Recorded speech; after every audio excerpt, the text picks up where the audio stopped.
दोस्तों, आज कहानी की श्रृंखला में मैं आप लोगों को ले चलूंगी उत्तराखंड। और उत्तराखंड की प्रसिद्ध साहित्यकार, स्टोरी टेलर हैं शिवानी। तो शिवानी की एक बहुत ही खूबसूरत कहानी है दोस्तों, और इस कहानी का जो नाम है वो है दर्पण। दर्पण यानी कि शीशा, जिसमें हम अपने आप को देखते हैं। सुनाई कहानी? ठीक है। तो दोस्तों, क्या होता है कि ये कहानी है कामिनी की। कामिनी एक 19-20 साल की लड़की है, और उसके पापा जो हैं वो इंजीनियर हैं, और वो ज़्यादातर जो है बांध बनाने का काम करते हैं। इस वक्त वो उत्तराखंड में पोस्टेड हैं, और मम्मी जो है वो गृहिणी हैं। दोस्तों, पैसों की कोई कमी नहीं है, बहुत आलीशान मकान में रहते हैं, बंगलों हैं, बड़ी बड़ी गाड़ियां हैं उनके घर में।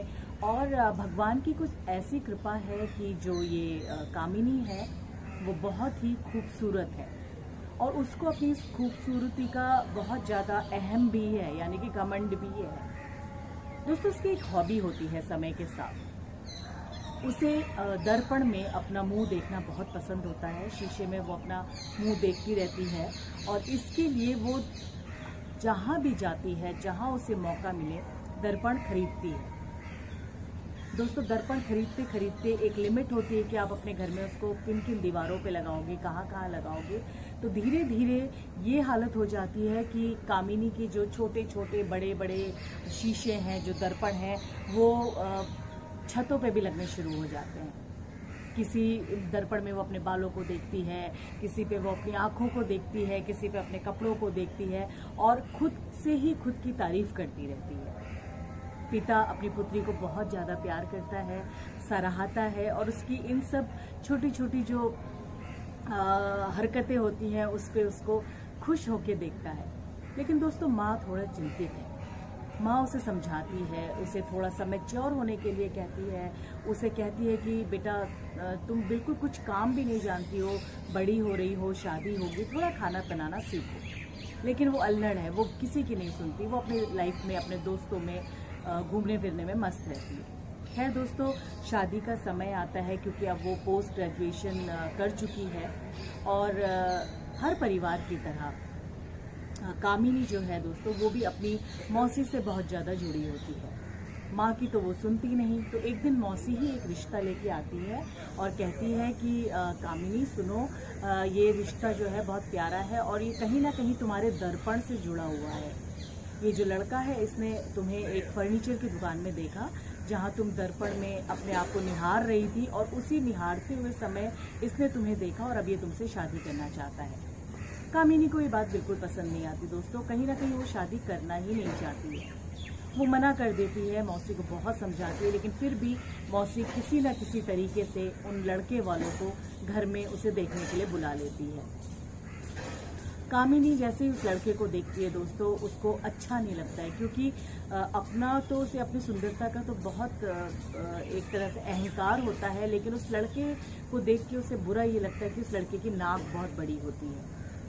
और उससे भी बुरा तब होता है दोस्तों, जब सारे परिवार वाले मिलके उन दोनों को ये कहते हैं कि जाओ अकेले में जाके बात कर लो। तो उनकी जो कामिनी की जो मम्मी है, वो कहती हैं कि बेटा जाओ और इसको अपने दर्पणों का कलेक्शन दिखा के ला।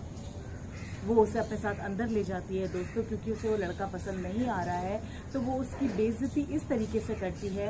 वो उसे कहती है, आइए मैं आपको अपना लास्ट ईयर जो सबसे नया जो शीशा है वो दिखाऊंगी, जो मेरे पापा ने मुझे गिफ्ट दिया था। और उस शीशे की खासियत ये है कि आप जो भी हैं, जैसे भी हैं, उससे 2 गुना बड़े उस शीशे में लगते हैं। दोस्तों, उस लड़के को, पढ़ा लिखा लड़का है, इंजीनियर है, उसे एक पल नहीं लगता ये चीज़ समझने में कि कामिनी उसे क्या कहना चाह रही है। वो कहीं ना कहीं उसके नाक के लिए उसे चिढ़ाना चाह रही है। वो चुपचाप वहाँ से बिना किसी को बताए पीछे के दरवाजे से अपने घर चले जाता है दोस्तों। बाद में कामिनी को इस बात के लिए बहुत डांटा जाता है। हालांकि कामिनी किसी को नहीं बताती कि उसने किया क्या है, लेकिन मौसी भी नाराज़ होकर अपने घर वापस चली जाती है। और जाते जाते मौसी जो है उसको एक साड़ी देके जाती है, चंदेरी साड़ी, जो कामिनी ने उस वक्त पहनी होती है।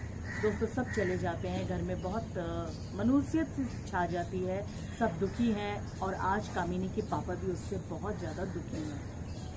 शाम का वक्त होता है, कामिनी उसके मम्मी पापा अक्सर 10 साढ़े 10 बजे डिनर एक साथ ही किया करते थे, लेकिन उस दिन रात को 8 बजे ही वो डिनर करके सो जाते हैं और कामिनी का जो खाना है वो फ्रिज में रख देते हैं। कामिनी समझ जाती है कि मैंने ही ये सब किया है, मैं ही इसका कारण हूँ, लेकिन वो ज़्यादा परवाह नहीं करती दोस्तों और फ्रिज से खाना निकाल के गैस में गर्म करने के लिए जाती है। लेकिन अनहोनी होनी होती है दोस्तों, और वही साड़ी जिसको पहन के कामिनी अभी तक इतना इतरा रही होती है, उसी साड़ी में आग लग जाती है। कुछ पल का समय होता है दोस्तों, सब लोग बचाने की भी कोशिश करते हैं, लेकिन कामिनी पूरी तरीके से झुलस जाती है। उसके बाल खत्म हो जाते हैं, उसकी आंखें चली जाती हैं और उसका शरीर काफ़ी हद तक जल जाता है। हॉस्पिटल में इलाज होता है, क्योंकि लोग अब उसे देखने के लिए, जो उसकी सुंदरता को देखने के लिए परेशान रहते थे, अब उसे देख के भागने लगते हैं। उसके माँ बाप भी उसे छुपा कर रखते हैं दोस्तों। और फाइनली पिता जो है अपने ऑफिसर, अपने बॉस से बात करके एक बहुत ही सुनसान जगह में अपना ट्रांसफ़र करवा लेते हैं। और ये जगह होती है मध्य प्रदेश का एक ट्राइबल एरिया, जहाँ पे उनको एक बांध बनाने का प्रोजेक्ट मिलता है। वो वहीं रहते हैं और सुबह सुबह, क्योंकि वहाँ इतनी ज़्यादा जनसंख्या नहीं होती, तड़के 4 से 5 के बीच में रोज़ कामिनी को अपने साथ प्रकृति के बीच में घुमाने के लिए ले जाते हैं। कामिनी वहाँ धीरे धीरे मन से ठीक होने लगती है दोस्तों। बाकी वो अपना फ्यूचर तो अब चेंज कर ही नहीं सकती है और ना ही खुद को अब वो कभी दर्पण में देखती है। वो घूमने जाती है दोस्तों और रोज़ पापा से जिद करती है कि पापा थोड़ी देर और घुमा दो, लेकिन उजाला होने से पहले पहले उसके पापा उसको घर ले आते हैं दोस्तों। एक दिन उसके पापा जब उठ के उसे सुबह उठाने के लिए ले जाने के लिए जाते हैं उसके कमरे में, तो देखते हैं कामिनी का कमरा खाली है। उन्हें ये समझते 1 मिनट नहीं लगता कि कामिनी खुद ही निकल गई। वो जोर से भागते हैं बांध की तरफ और देखते हैं कि कामिनी अपने दोनों पाँव पानी में डाल के आराम से बांध के पास बैठी हुई है और अपने आप को निहार रही है। पिता को बहुत बुरा लगता है दोस्तों, और पिता भी आते हैं और उसी परछाई में खुद को भी देखते हैं। कामिनी कहती है, पिताजी जब से मेरे साथ ये एक्सीडेंट हुआ है, आज मैंने खुद को पहली बार देखने की हिम्मत करी है। एक दिन मैंने उस दिन देखा था जब मेरी पट्टी उतरी थी, और आज मैं देख रही हूँ, और अब यही आजीवन मेरा दर्पण बनेगा। मैं यहीं आया करूँगी और हिम्मत करके खुद को रोज़ यहीं देखा करूँगी। पिता कुछ नहीं कह पाते दोस्तों, आंखों में आंसू लिए वहाँ से चुपचाप चले जाते हैं। तो ये कहानी थी दोस्तों, और ये कहानी हमको ये सिखाती है कि समय आपको कुछ भी दिखा सकता है। आज आप हैं, कल आप नहीं हैं। आज आप अमीर हैं, कल आप गरीब हो सकते हैं। तो इसलिए घमंड ना करें, अच्छे बन के रहें और अच्छा करें, ताकि आप भी खुश रहें और आपके साथ जो हैं वो भी खुश रहें। और जब आप ना रहें तो भी आपको लोग आपके अच्छे व्यवहार के लिए हमेशा याद रखें। आप लोगों से फिर जल्दी मिलूंगी दोस्तों, तब तक के लिए नमस्कार।